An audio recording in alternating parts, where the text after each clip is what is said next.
Today I am making colored slip for the first time. The first step is I am measuring out 10 ounces of bone dry clay onto my scale.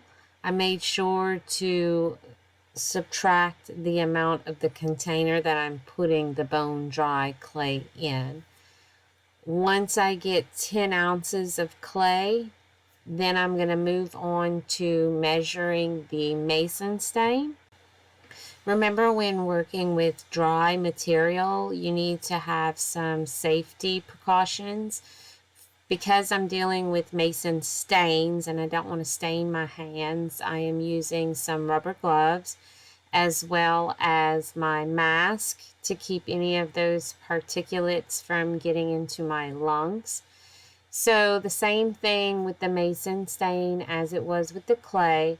I am going to measure out this time 1 ounce of the stain.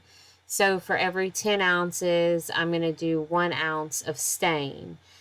I will also do another color that I'm not showing that I'm going to attempt to do 2 ounces and see what the difference between the 2 ounces of mason stain versus the 1 ounce of mason stain. So I'm just weighing that 1 ounce of mason stain in a separate container.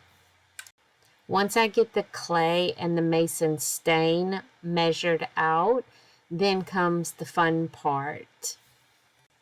Once I'm done measuring all the materials, I'm going to put the bone dry clay in a Ziploc bag and use a rubber mallet to break it down to the smallest form that I can get. I really want to get it as little as possible, the pieces, so that it's easier to create the slip. Once I have the clay broken down, I'm going to put it back into its plastic container, add a little water, mix it up, and continue to do that until I get the consistency of slip that I want. I tend to use just distilled water as the water that I put in because I don't always know what is in the tap water. That is up to you if you want to use tap water or distilled water. I just prefer using the distilled water. It is not easy to mix it with just a spoon, so in the background you don't see me using it, but I am using a little small mixer to try and get that clay and that water mixed up real good to create that slip.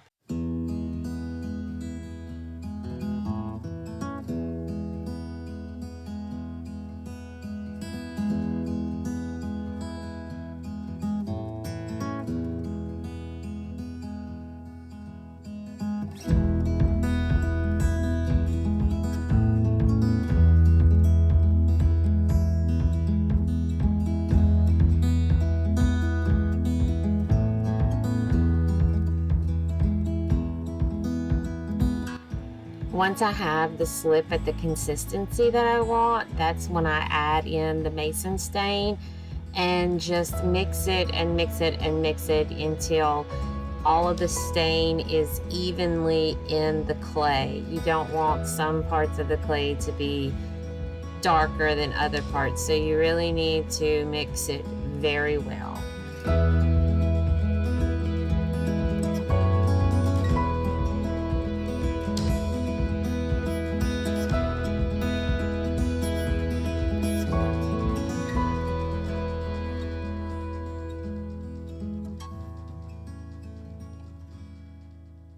Thank you. Oh, that's so much easier to work with.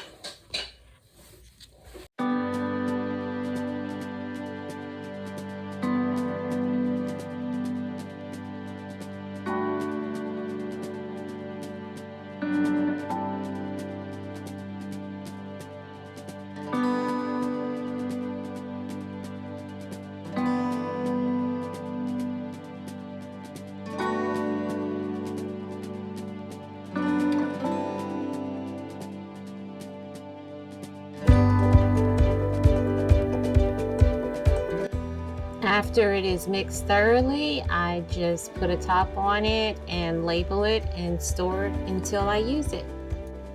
So that was my first attempt at making colored slip, and I will see y'all next week.